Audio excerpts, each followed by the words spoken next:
What's up, brewskis, and welcome to the last episode of 2022.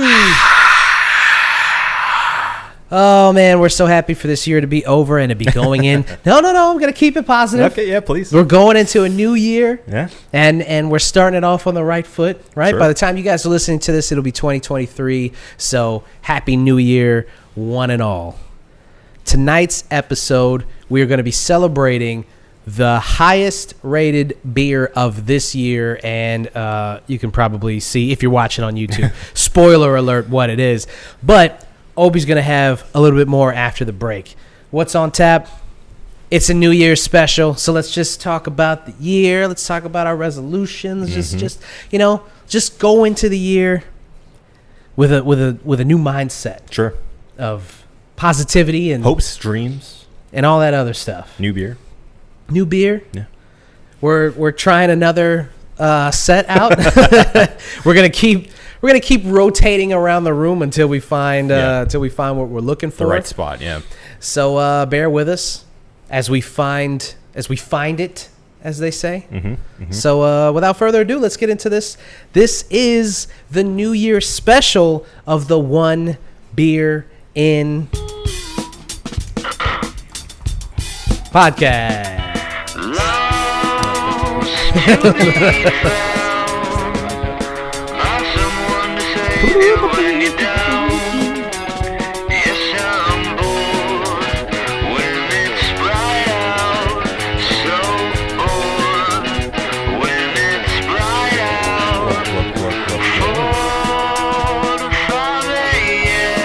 All right. This is the One Beer In podcast, the podcast where two brews crack open a brew, and we see where that one brew takes us. Obi, would you please tell the people what we're drinking tonight on this, the last episode of the year? I would love to. It is a St. Bernardus anniversary beer. It is recommended by Hans de Peyper, who is apparently the owner of St. Bernardus currently. It is a unique triple style beer, and there is a cold read, and it goes as follows. In honor of the brewery's 75th anniversary, we've created a festive triple style beer with a rich golden hue and an ample but elegant head of foam. Our unique yeast makes for a refreshingly fruity aroma reminiscent of fruits such as banana, red apple, and pear. A balanced finish is complemented nicely by the refined bitterness of hops. This one comes in at an 8.7% ABV. All right. Cheers. Cheers. Mm.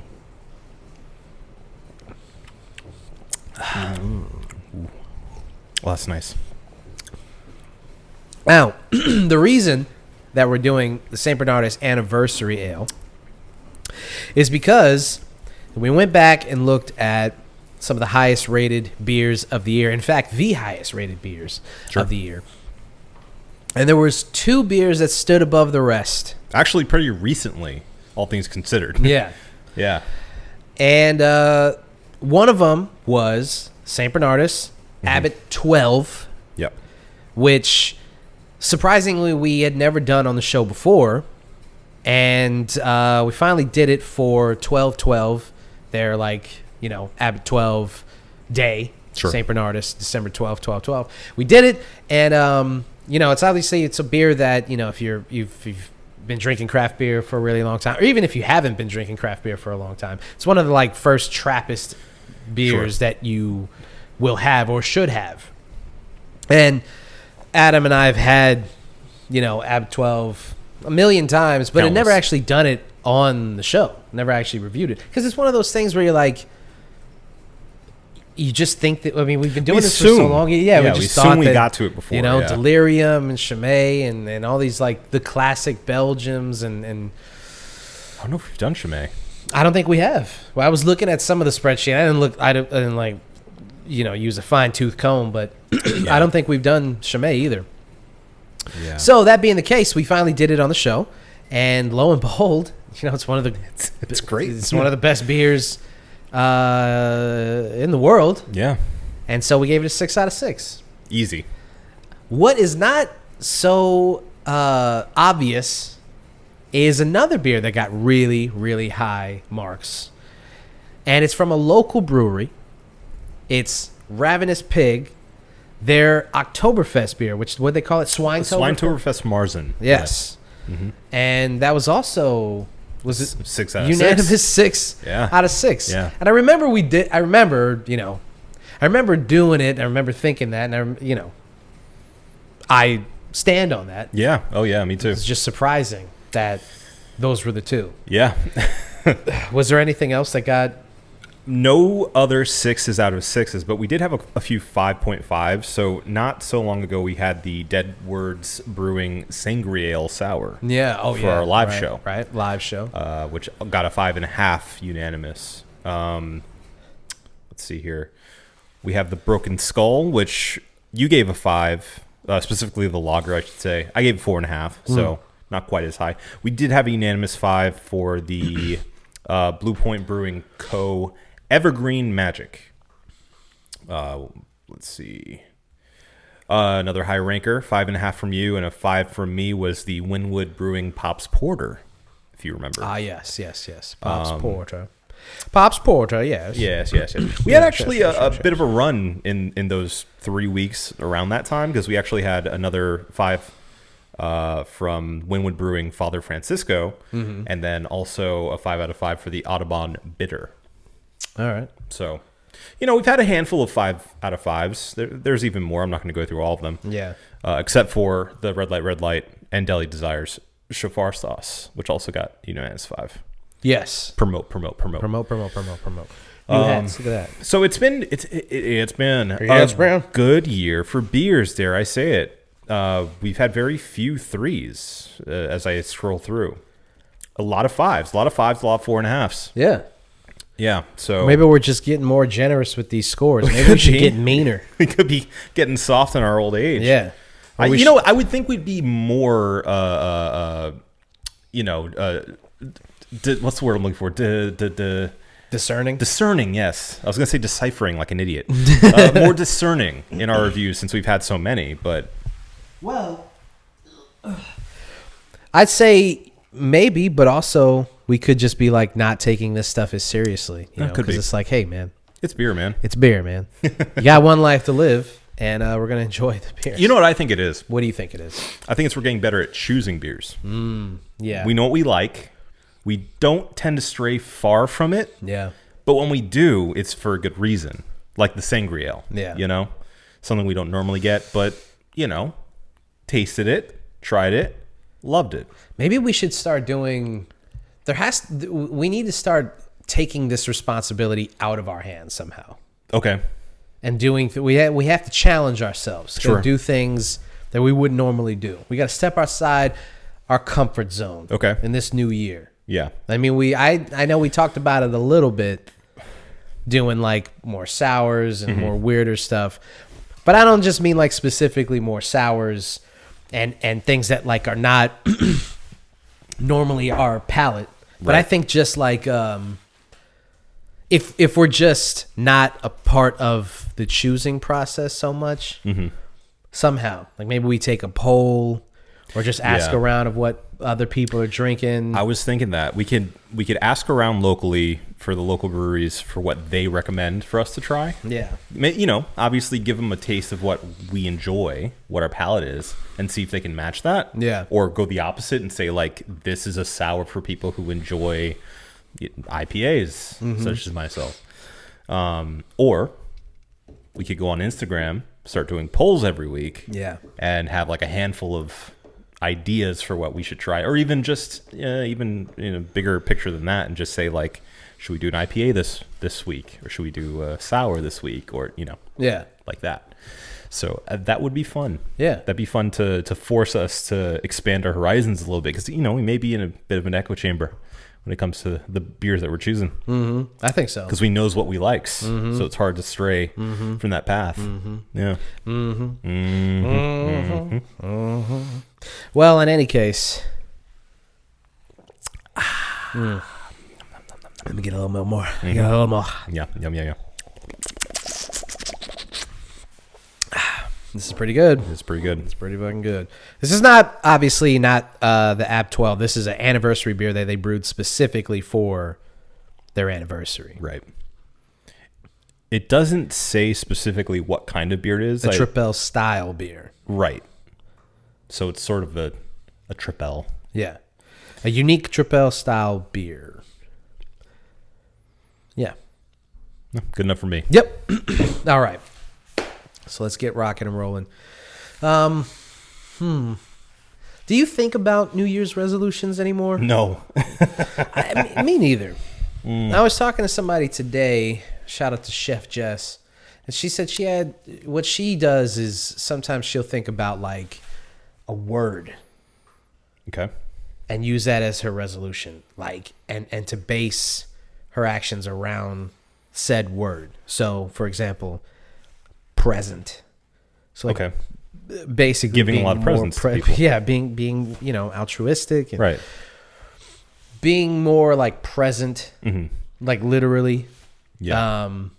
And being more. She said that like it made her be more aware of the time that she spent with people and how she spent it and like her schedule. Sure. And how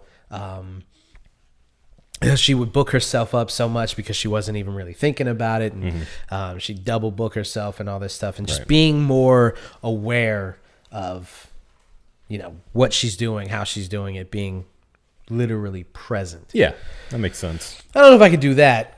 That's just, I like that. It seems a little too vague for me. I think it is a good way to focus, though, because a lot of times resolutions tend to be kind of, I don't know, bigger picture, and you can get lost in the sauce. Yeah, a bit, and like I just want to be healthier. Like, okay, what does that mean? Yeah, yeah, drill down a little bit.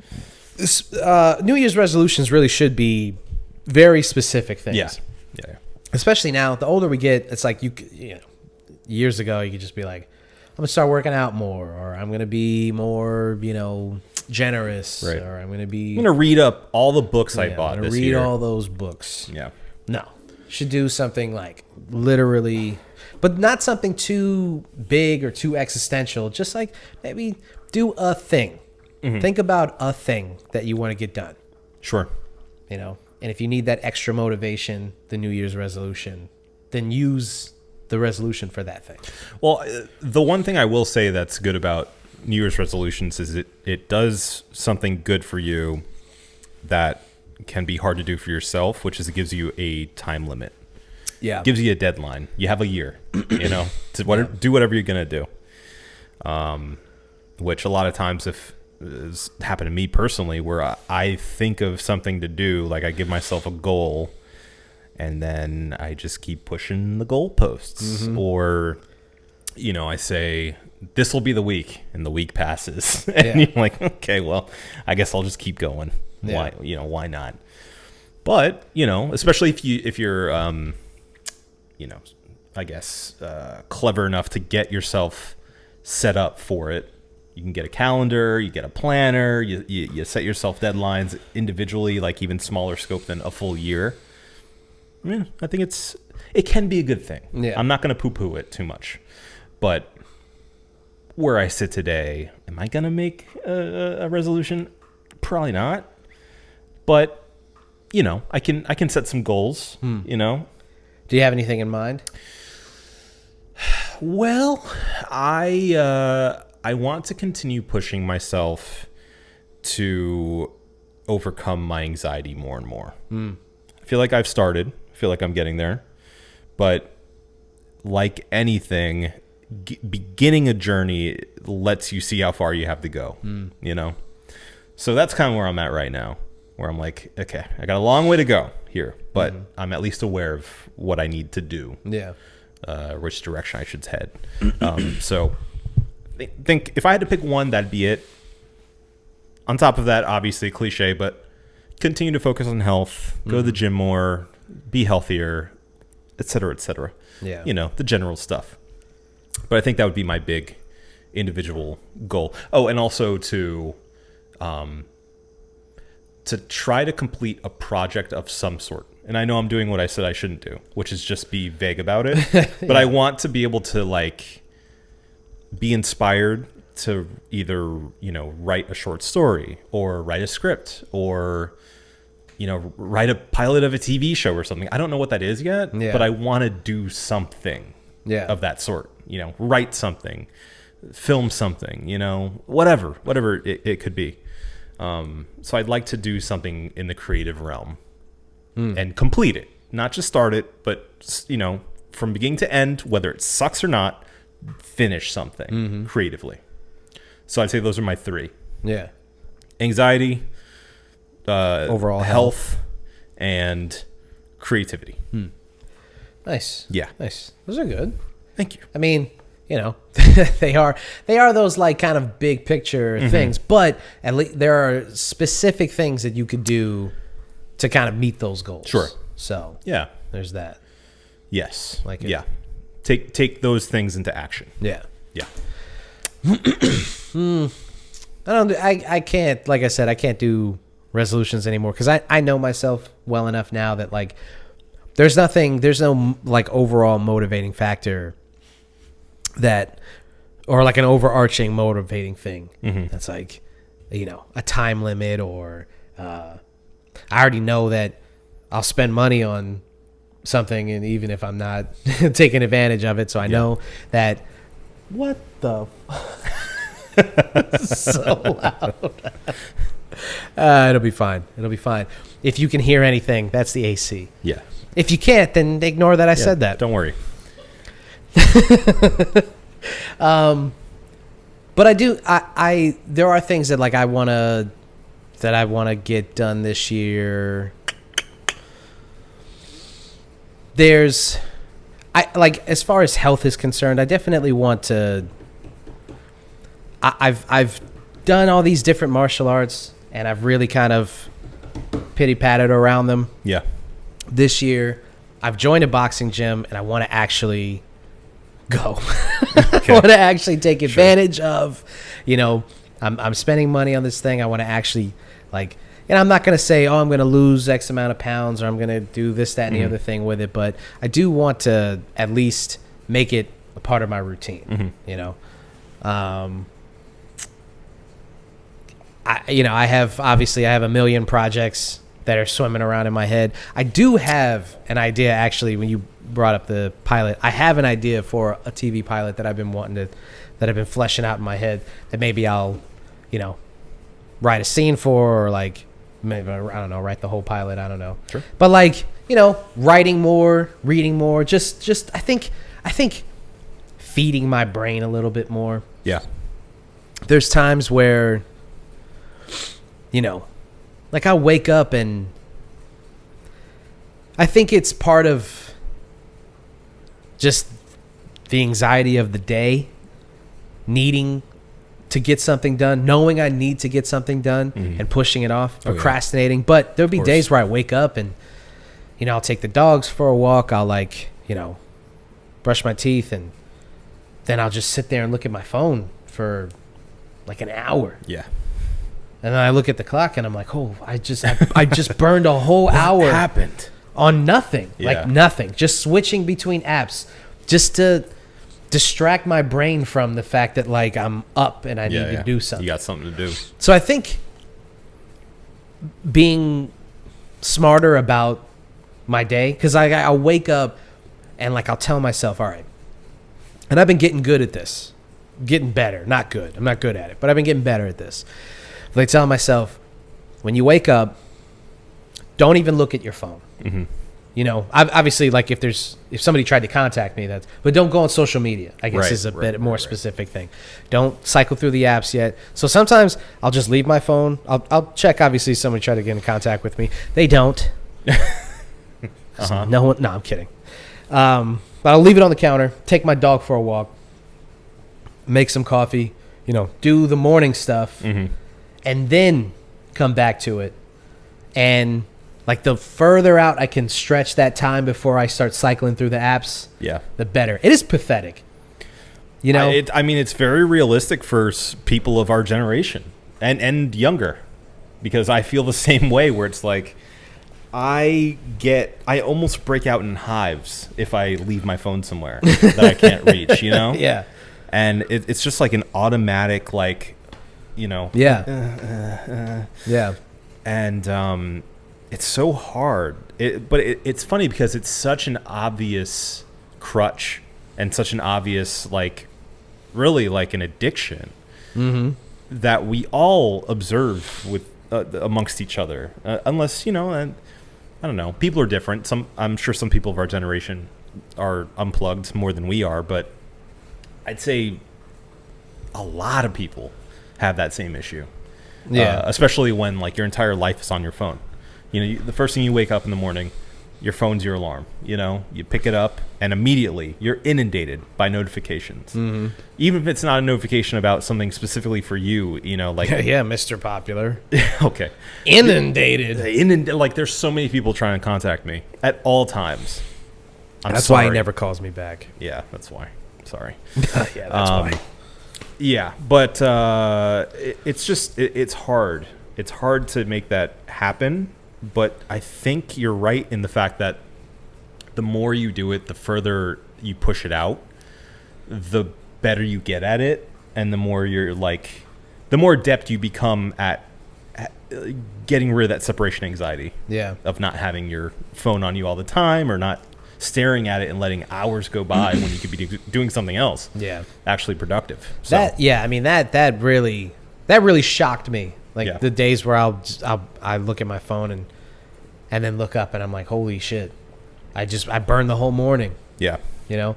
Well, I guess I should say early afternoon. I don't wake up in the morning. Yeah, your morning. Yeah, my morning. Right. I work nights. What do you want me to do? Yeah. My sleep schedule. Well, my sleep schedule is not even shot. It's just different. Because it'd be one thing if I was trying to get up at 8 or 9. Yeah. I'm not trying to I don't want to be up that early. There's nothing for me in those hours. Oh, you have no problem going to sleep. I know Yes. that. I know that from personal experience. So we're fine. We're fine there. But no, I do want to because I want to get better at. Okay, here's a tangible thing that I want to do. I want to get better at is production. My music production. The stuff that I've made so far, I'm really proud of, and like I think that all the years of sitting on the sidelines, watching other people do it, hearing how they do it, studying how they do it, but never actually putting it into practice. And finally, this year was the first year where I started like front to back, everything me. Programming the drums, the bass line, the sound effects, the sample, the whole nine. Yeah. Me. Engineered it. Obviously wrote the lyrics. Like the songs are fully constructed me. And this is the first year in my, I'm going to call it a career, but the amount of time that I've been making music, 20 years, 22 years. How old am I? Who am I? 22 years. 22 years. 22 years I've been at this. Wow. Fuck. Yeah, it's a long time. It's a long time. Holy shit. Well, I'm just old. I think what may happen with you, and I'm putting this out in the universe, is like Tarantino spent years just watching a bunch of movies. And he knew what he liked. You did the same with music, and now that you have the means to produce stuff yourself, and I mean that in the broadest sense of the term, to make the things that you've enjoyed for a long time and wanted to kind of make your own spin on, I think you're in a better position than you've ever been to meet that goal. Right. Because like you spent your entire life absorbing all of this information. Now it's your turn to simply learn how to translate those thoughts and expressions and your tastes into that tangible thing. So the more and more you practice, the more and more you learn about the physical physical performance of doing the thing, of producing the music, or whatever it is you want to do with it. Yeah. The better you'll get at it, and it'll be like you're in the fast lane to do that because you've spent so much time studying it. You're ready. Yeah. You know? Yeah. I mean, that's kind of how it already feels. I mean, it feels arrogant to say like some of it's like really good, but I'm like really proud of some of it. That's not arrogant. Well, I'll let the people decide when I put it out. Sure. So hey, you could still love it if people hate it. That's true. That's true. Yeah. That's true. Please don't hate it. I have 2 projects that in mind that like obviously the one that I already talked to you about, and then a full on like singing project. Okay. That's like the next challenge. So hopefully I get those 2 done in this year. Yeah. And then we'll see. We'll keep cracking away at it. Set yourself a schedule. That's what I need to do. Yeah. That is the thing that I need to do. Giving myself an actual schedule. Because just saying, oh, I'll get it done, that works. Does not, no. Never that doesn't works. I've been sitting on some of these songs for a minute now because I haven't given myself. I usually do, and that's how I get things done. I usually say, like, I want to get it done by this time, get it out for this reason, because of this time frame, yada, yada, yada. Yeah. And I haven't done that in a while and haven't put out anything in a minute, so. Yep. Yeah, setting a schedule. I think that's how most people's brains work, is you need to know when it's due, or else he ain't going to do it. Yeah. Yep. I'll just keep on procrastinating. Is there anything that you, I don't know, are proud of yourself for getting done this year? Well, you know, I think it kind of goes in hand with what I was talking about for this upcoming year, is that I finally prioritized my mental health this year, and physical health too. You know, like I really started to take seriously my ankylosing spondylitis. You know, so yes, spell it out for everyone. You know, I am medicated for that now. I am seeing a therapist. You know, like all these things that I'm now prioritizing for my own health, I think was a big step for me, because I am such an incredible martyr all the time, where I'm like willing just to say, nah, it's not a big deal. Yeah. You know, I'll tough it out. It's fine. Whatever. But no, I've started to prioritize myself, which has helped me to be, I think, I guess, better overall, which includes for other people too. You know, like I'm able to be more present and be there for people when they need me, because I have taken myself more seriously, and my health overall. So yeah, I think that's something I'm probably most proud of from this year. I think that's it. Yeah. That's good. Yeah. That's good. Yeah, I mean, I started seeing a therapist this year, so that's a big one, because I was definitely on the like, I'm not going to see a shrink. What do I need to right. What do I need to talk to What someone? do I need a head shrink for? I'm going to keep pushing this down.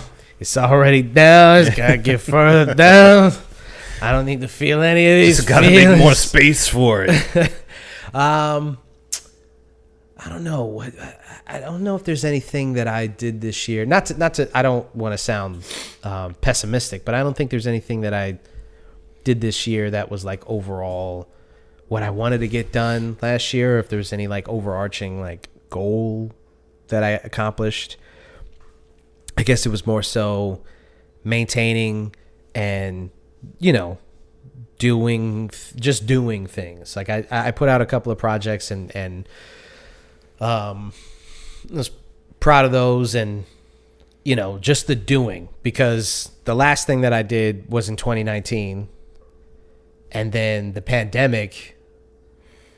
It's crazy, dude, when you think about, like, I know people say this all the time now, but it really is insane when you think about like just 2020 and 2021. Like they felt like a blur. Yeah. But they also felt like they lasted 20 forever. years. Yeah. You know? Yeah. There's really certain weird. things that happened to me in those 2 years that will stick with me forever. Yeah. I don't think you're alone there. And then there's other things where I'm like, I can't believe that was so recent. Mm-hmm. That feels like it was ages ago. Yeah. Like, how was that last year? That's crazy. Yeah. So I think like my last project was The Hopeless Romantic. I put it out in 2019. I was still living by myself. I had a different job. It was just like in a completely different headspace. And then you fast forward. It really feels like we just skipped those 2 years sometimes. Yeah. And then I'm like, oh, I put these 2 projects out and I'm proud of them. But I put them out this year, 2022. And then I look and it's like, oh, it was 2.5 years between the last thing that I did. Yeah. And I'm like, where did those fucking Everything years go? Everything ground to a halt. Yeah. We were all just waiting on bated breath to see what happened. Yeah. It's strange. It's very strange. You can't discount how upsetting those 2 years were. Yeah. To everyone's lives. I don't think anyone was unaffected in some way. Yeah. By what happened. Yeah. We're going to be reading back on this time period as something weird in modern history. Yeah. I mean, you look back on it now and it's just like, how did we even get who are we? Yeah. Well, if I can, I think one thing that you should be proud of is, like you mentioned about this upcoming year, you started your journey in production and music production. Well, you're right. You just have embarked upon that, and yet you sit here today having already completed some instrumentals. Yeah. That you've already rapped on. Yeah. Like it's you should be proud of. You said getting things done, but that's a major milestone, I think. If your goal is to be a one man producer and rapper, you're making it happen, and you've already begun making it happen. So I think that first step it stops people in their tracks a lot of times. Yeah, but you did it. Yeah, so that's true. Yes, thank you, Adam. That's true. Don't be humble. Okay. All right, yeah, I'll take that. Mm-hmm. Yeah, I'm proud of that. One day I'll learn to play the guitar. Okay. I'm not going to set that as a New Year's resolution. Yeah. Because I think I could put that every year. Mm-hmm. But one day. I've been playing for 5 years and I'm still waiting to learn. So. Yeah. It's tough out here. It's tough. It ain't easy. Yeah. It ain't easy. But then I see these like prodigies on like TikTok and shit. No, you can't watch those. No, I know, dude. They're Sometimes people will send me stuff and be like, look at this kid. He's 6 years old. He's already making beats. And I'm like, nope, I'm not even going to watch it. No. Fuck that little kid. Yeah. Okay. I'm not. No. I'm proud of him. He's talented. Yeah. Good for him. Don't send me his fucking videos. Okay. It does not motivate me to know that a kid, a child, a toddler has more natural talent without trying than I'll ever have. Yeah. I am out here. I'm an old head already, struggling. I'm not ashamed to say that's exactly what I think whenever I see like the toddlers that are just like playing Led Zeppelin on drums. Yeah. I'm like, fuck this kid. Fuck that kid, man.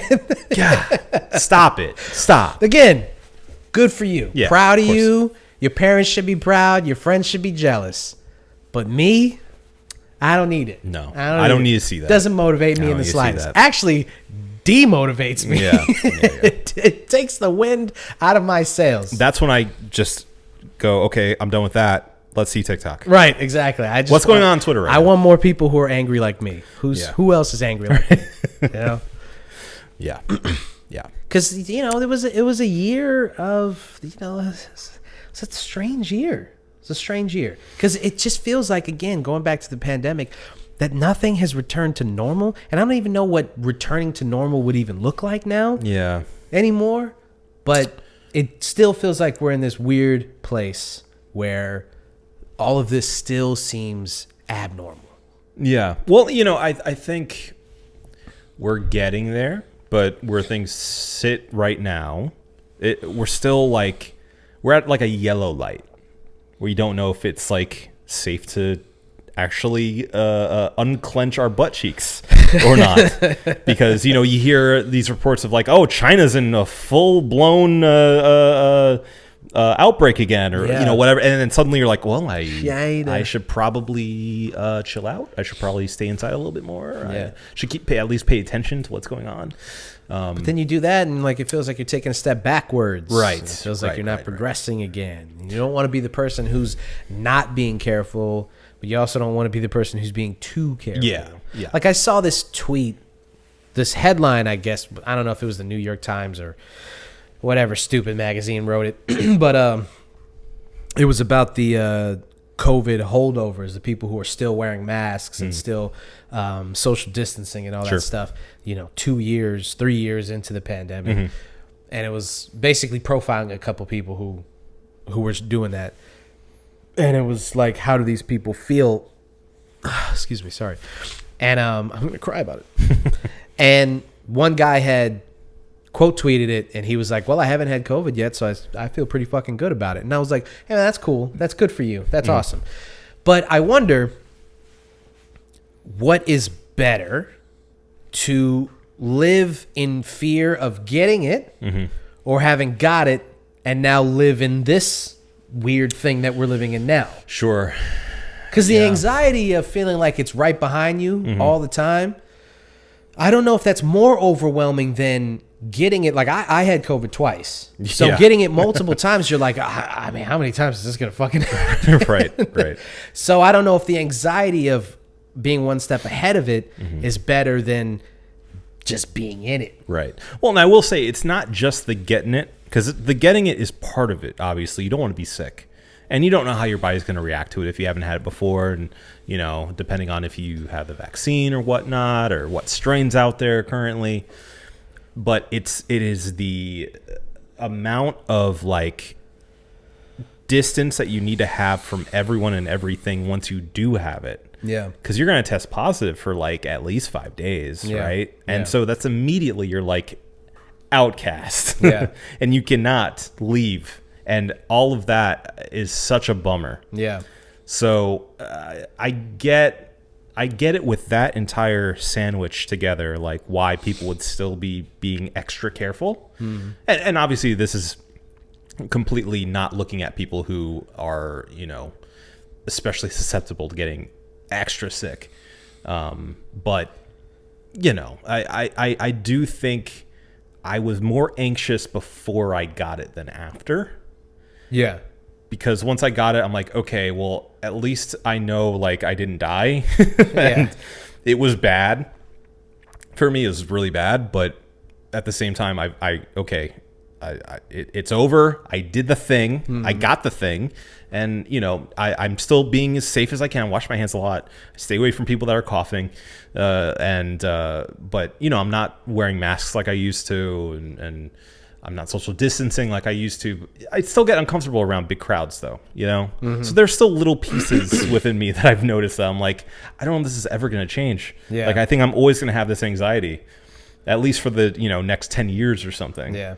Well, I mean, what has happened in the past year and a half or so that would make you feel any differently, Right. As far as like what could... nothing's really happened that would make you think like, oh, okay, it's now okay to. I mean, other than getting COVID and getting over that hump, like you said.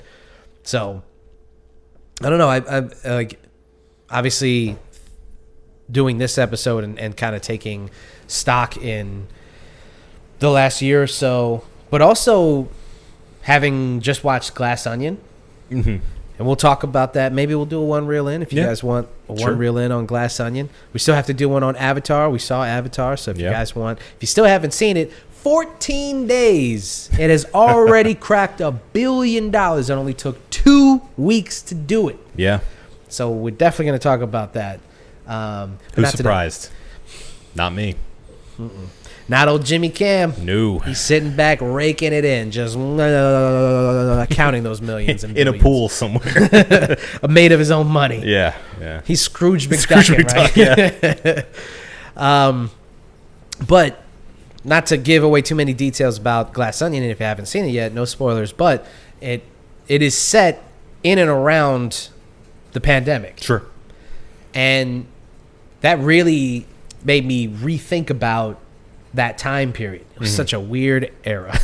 Yeah. And it made me think about it a lot and like how people reacted and stuff. And it was really interesting how each character... The social dynamics of how you deal with the pandemic. It was very, very interesting because all of those people are real. You know, I saw all of those people.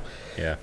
So it's just really interesting to see that. And you fast forward to now and you're like, again, that felt like a lifetime ago. And Glass Onion is probably the first blockbuster to address the pandemic. I mean, I know there was a couple of movies that came out during the pandemic and came out like right after that kind of touched on it a little bit, or maybe their plot kind of revolved around it a little bit. But Glass Onion is the first like big studio film to really, it's just really jarring and interesting to see characters wearing masks in a movie that is not a narrative choice or a stylistic choice. It's a choice to just kind of show you the reality of that world that they're living in. Yeah, right. And Ryan Johnson has said on the interview circuit that was a choice for Knives Out in general.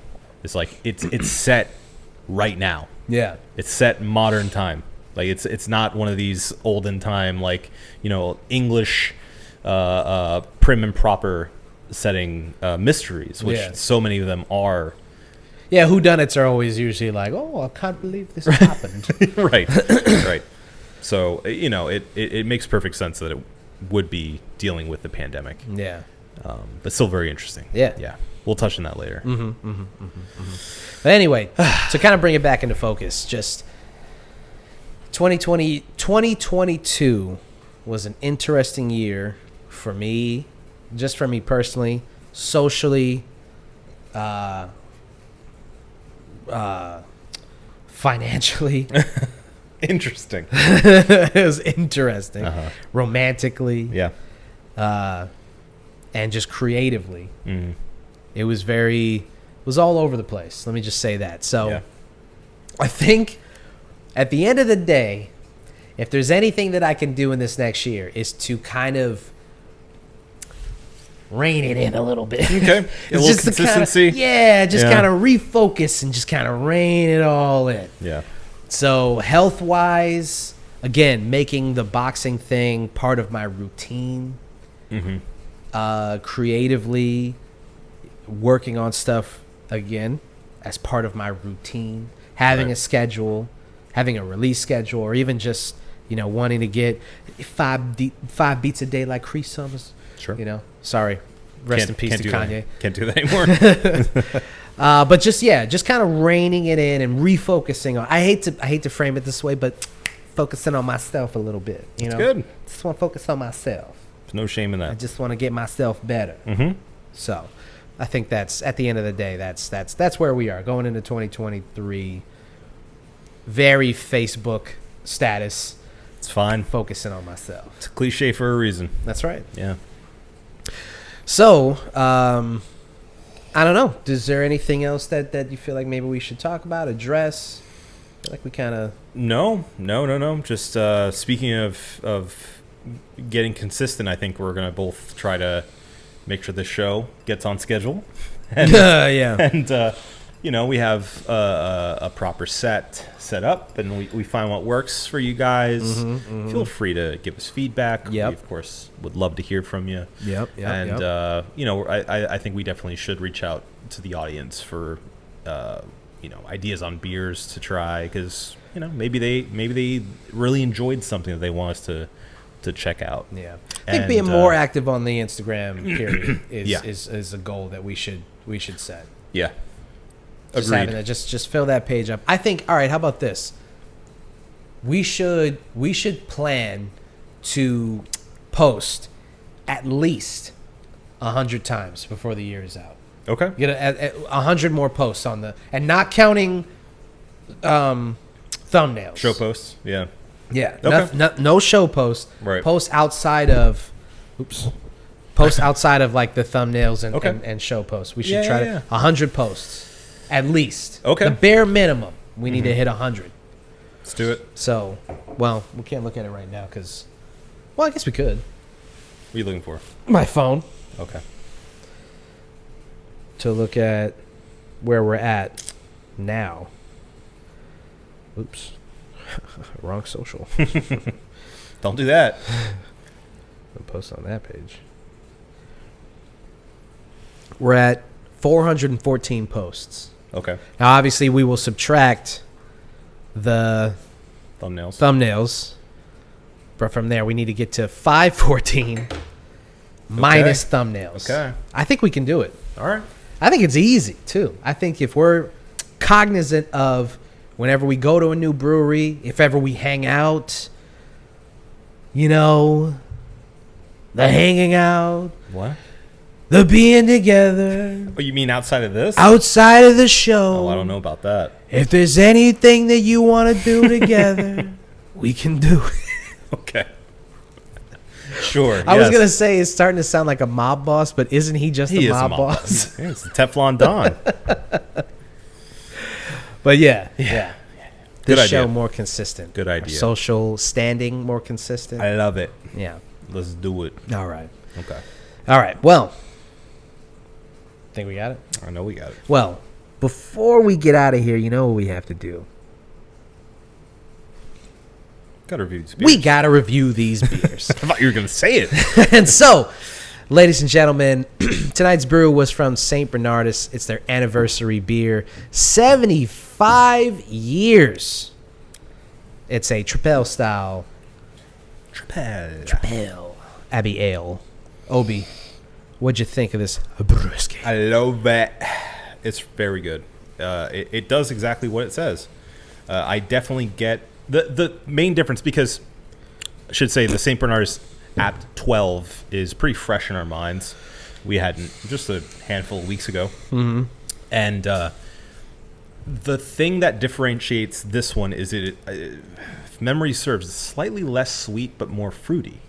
This. Yes. Compared to, yeah, definitely. And I like that a lot. Yeah. I will say I think I do prefer the App 12, but this is still for me a 5. Yeah. Very good. If you can find it, I highly recommend you try it. Yeah, I think I'm going to have to agree with you on that one. I think I might even go 5.5. I'm going to go 5.5 on it. St. Bernardus, I mean, they're I don't know if I've ever had anything that I don't like from them, so let's just start there. One of the most consistent is the key word. Maybe that's the word. Consistent. Consistent. Yeah. That's the word. Okay. I think we can both take that one, actually. Yeah. Yeah. St. Bernardus, one of the most consistent breweries. I mean, it's just when you've perfected something, when you've crafted something so beautifully and so wonderfully, and you get it down to a science, you can only win. You can only do good things. And this, nice celebratory beer. I think this is well worth the title.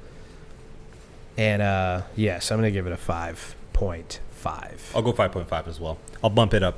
I'll bump it up for the limited nature of it. There you go. 75th. And we don't have to worry about outscoring this because this is the last beer of the year. And 2023 brings on new breweries, new beers, new challenges, all new Complaints. new complaints, new rants. Yes. Maybe some new bits, a new set. Who knows? We're gonna try to get. Here's the thing. You and I both creative people and need a creative outlet, and so the one constant has always been the show. Yeah. And we can use the show to as like a there's a word for this move. Yeah. As a conduit for I was thinking launchpad, springboard. those things also. Yeah. All those words work. But yeah, a conduit for our creative thoughts and outlets and how we need to express ourselves. Yeah. So hopefully in the coming year we just kind of take more advantage of that. So agreed. And we need you guys' help to do so. So post on Instagram or post on YouTube or any kind of social media.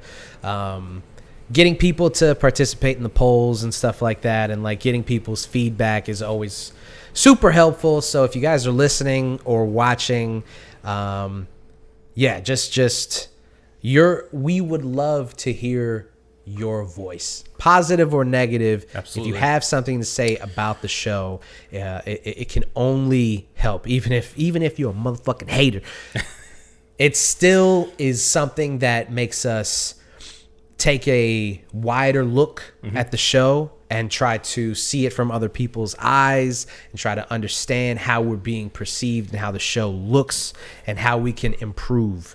So daily, I think about how I can improve. This is contrary to who I am as a person, but daily I think about how I can improve creatively. Sure. So whether it's music or writing something or this show or what have you, I'm always thinking about ways that I can get better creatively. And getting other people's feedback is the best way. Yeah. I think. Agreed. Good or bad. We need to hear it. All right. Now, do you think we got it? I know we got it. Well, if Obi says we got it, then it's over. This has been the last episode of 2022, the One Beer In podcast for myself, Marco Dupa, for Adam Obesius Rodriguez. Happy New Year. Thank you guys for listening this year. We appreciate it. Have yourselves a beautiful evening, a beautiful new year. Kiss the ones that you love, and have a beautiful evening. We love you. Lost to be found. I had one. My soul to save you.